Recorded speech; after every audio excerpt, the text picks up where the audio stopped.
As an author, how do you get other authors to blurb or quote your book? Now, keep in mind, these blurbs are used on the front of your cover, the back of your cover, and on your sales pages on Amazon and Barnes & Noble and locations like that.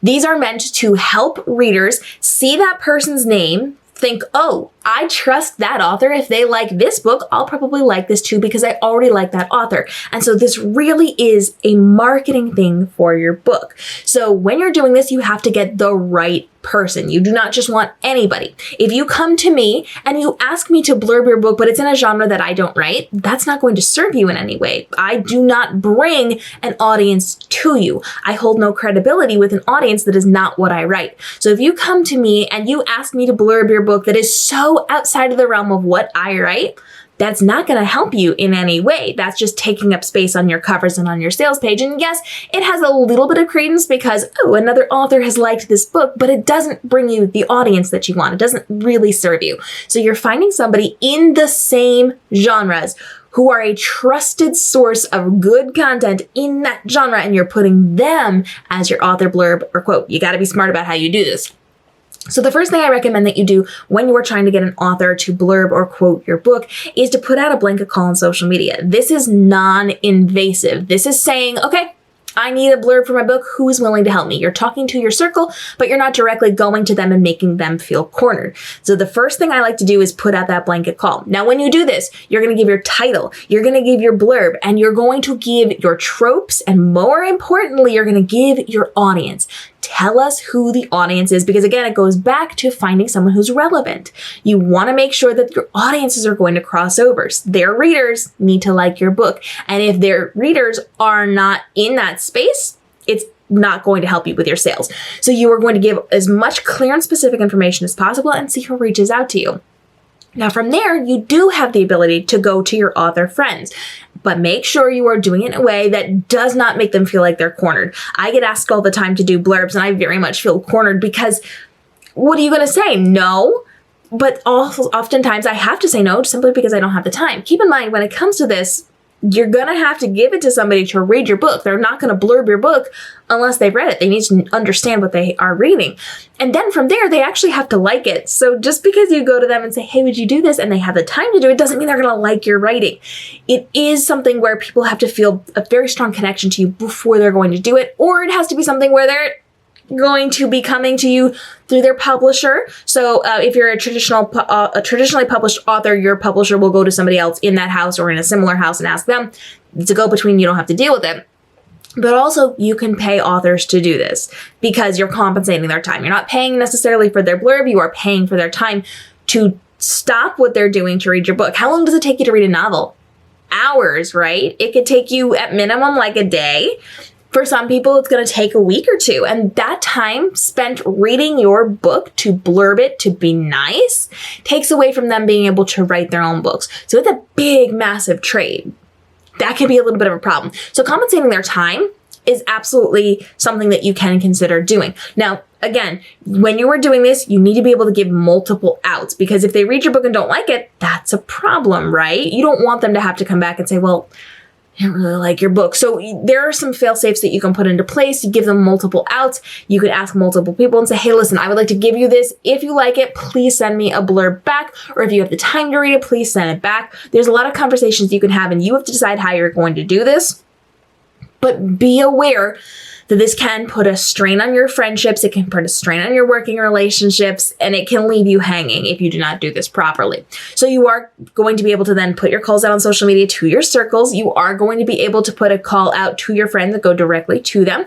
And then there is the opportunity to go to people that you don't know and potentially hire them to do this as well. And again, you're looking for people who match the criteria of your audience. Who is this book right for? Find people with the same audience so that their name actually carries weight when it is put on the front, the back, or the sales page for your book. You want to make sure that as you're doing this, you are taking into consideration what is going to be most time effective for them.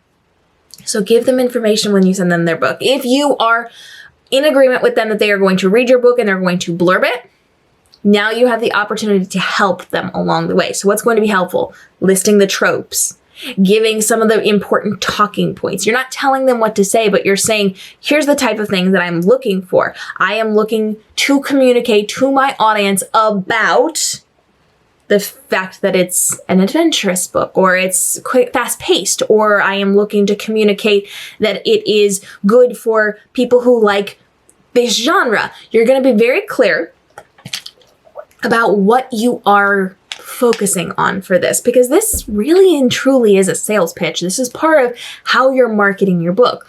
Now, they don't have to adhere to that, but give them a couple of talking points when you're having the conversation, even before you sign on with them. Say, I am looking to communicate to my audience that this is a fast-paced book, that it is an adventurous book, that it is a character-driven book, that it is whatever, X, Y, Z. Pick your poisons. You're going to be giving them a list. If you could focus on one or two of these areas, that would be helpful. Give them a list of like 10 things and then let them have those conversations. And if they come up with something different, that's fine. But these are suggestions.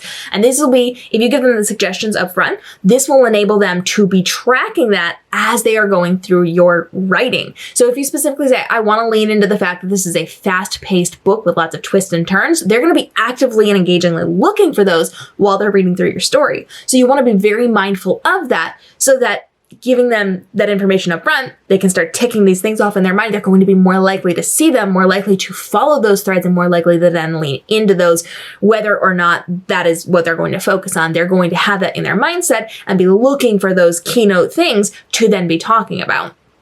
So there's a lot that you can do with this. And remember, when you are getting these blurbs, you have to be clear about what you're looking for. Be very specific. Do you want a 1-paragraph or a 3-sentence blurb that you can put on the sales page? Do you want a 1-sentence blurb that you can put on the back cover? Do you want 5 keywords that you can put on the front page or the front cover of your book? Be clear. And if you're looking for more than one thing, say, hey, listen, as I'm doing this, I would like 1 line to put on the front cover, or 2 lines to put on the back cover, and a 1-paragraph blurb that I can put on the sales page. You can ask for more than one thing so that you have parts in both locations. You also have the ability to say, I just need, 3 to 5 sentences about what you think about this. I'm going to use on the sales page, and then pull 1 sentence to put on the back. However, I find it is better to be asking for the 1 sentence, because they'll usually give you a sizzly sentence for the back cover or for the front cover, and then give you a little bit more meat for your sales page. They can be in tandem together, they can work together, or they can be entirely unrelated, but you're going to get something a little more sizzly if you ask for a 1 sentence for the back cover, and you're clear about that you're looking for a 1 sentence sizzle for the back cover, and then also 3 to 5 sentences for the sales page. If you just say 3 to 5 sentences about this, they'll give you something, but it's probably not going to have the same sizzle as if you asked for a single sentence for that cover. So there's a lot that goes into this. And remember, as you're doing this, you're giving as much information as possible. You are telling them what you need from them. You're giving them all the genre trope information, all the audience information. You are giving everything you can. And you also need to give them an out to make sure that you can continue your working relationship, even if they decide they do not want to blurb your book after they have read it. So be very clear on that, have lots of conversation, and then give timelines. Let them know when you need it back by, and if they cannot work with that, then you need to find somebody else. I like to go to a handful of people and secure or lock down 2 to 3 people per book if I'm going to do that. Now, as you become more established, do you need to do this? No. Does it help you in the beginning? Sure, especially if it's an established person coming in who already has an audience and says, yes, I read this and I liked it. People are more likely to take notice if you're an early author, beginning of your career. But if you're established, do you need this? Not really. So there's a lot that goes into this. You have to have clear, effective communication, and you're looking for blanket social media post first. Then you can go directly to people. Then you can think about hiring people outside or talking to people who are not connected to you. But cold pitches are going to be a little bit harder than those warm pitches, and warm pitches can be hard in this specific thing because they have to then make that time commitment. They have to actually like your book and say good things, and they have to feel like they don't have to lie if they don't like it.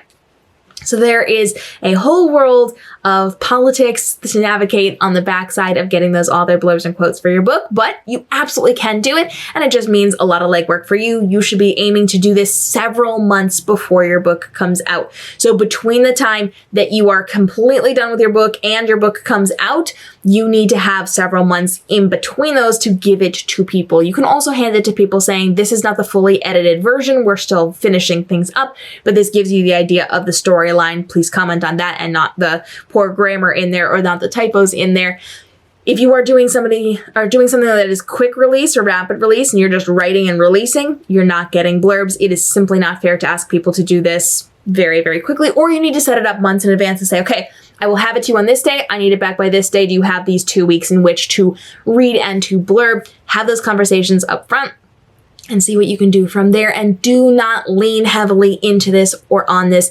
You do not need these. Just because you want these, just because they look cool, just because they feel cool doesn't mean you need these. You don't need these for your book. And if somebody falls through on this, you will survive without them sending this in. Questions on how to get author blurbs and questions, go ahead and drop it down below, or how to write effective author blurbs or quotes from your books or for your friends' books. Now is the time to drop those. We're dropping daily videos to help you navigate the world of your publishing career to make this your most profitable year ever, from your marketing to your writing to your publishing to the legal side of what you can be doing inside of the publishing industry. We want to get your questions answered, and we'll see you in the upcoming episodes.